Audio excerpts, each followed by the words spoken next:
2 stitch lines, only about a couple millimeters apart from each other.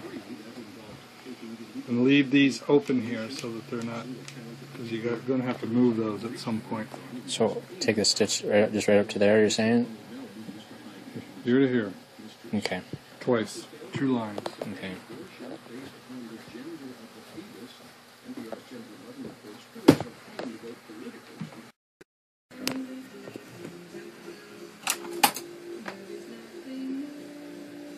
Could you hand me my pencil in front of you?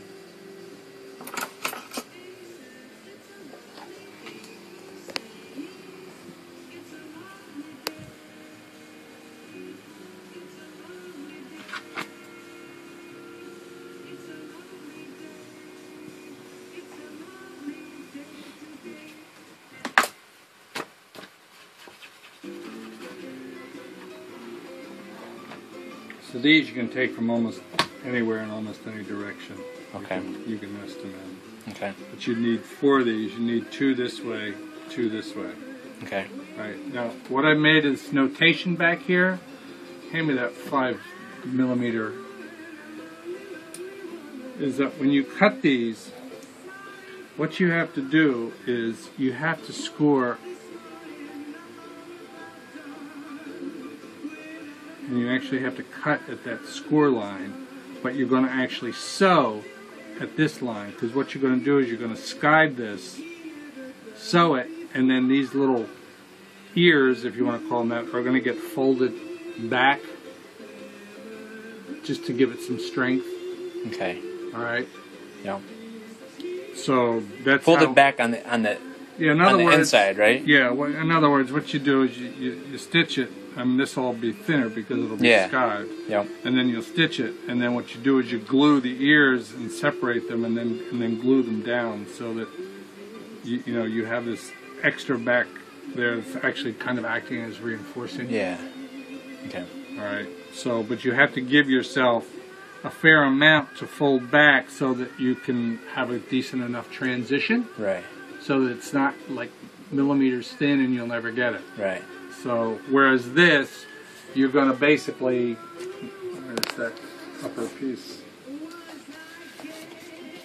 This, you're going to cut right to the edge, you're going to sew it in 2 millimeters, and you're just going to hammer it okay. and put reinforcing tape on it. Okay. So, in this instance, we don't put reinforcing tape on this. Right. Okay. We just give ourselves this extra so on okay. each cut. And that becomes and reinforcement. Then, right, and that becomes, exactly. Okay.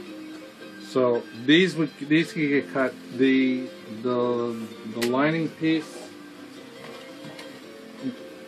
This is probably about the only piece that of the lining that would adhere to the same rule as cutting the upper. Okay. So you know you want to kind of nest it here. Okay, at a 45 sort of 45 to the backbone. All right, and it doesn't matter whether you keep moving back and back and back like this. That's still fine. Okay. So that you're, you know. So anyway, so if you did like one here and then flipped it over and did one here. Okay. You know, so that you're basically kind of like using this. Okay. All right. So you need 4 of these, 2 of these, and that's your basic lining piece. Okay, and then should I cut the actual other piece as well? Yeah, you can cut the uppers too. Okay. So any special before I go at it tomorrow? no, Things that I might miss. You basically just have 2 pieces again. You've got. Yep.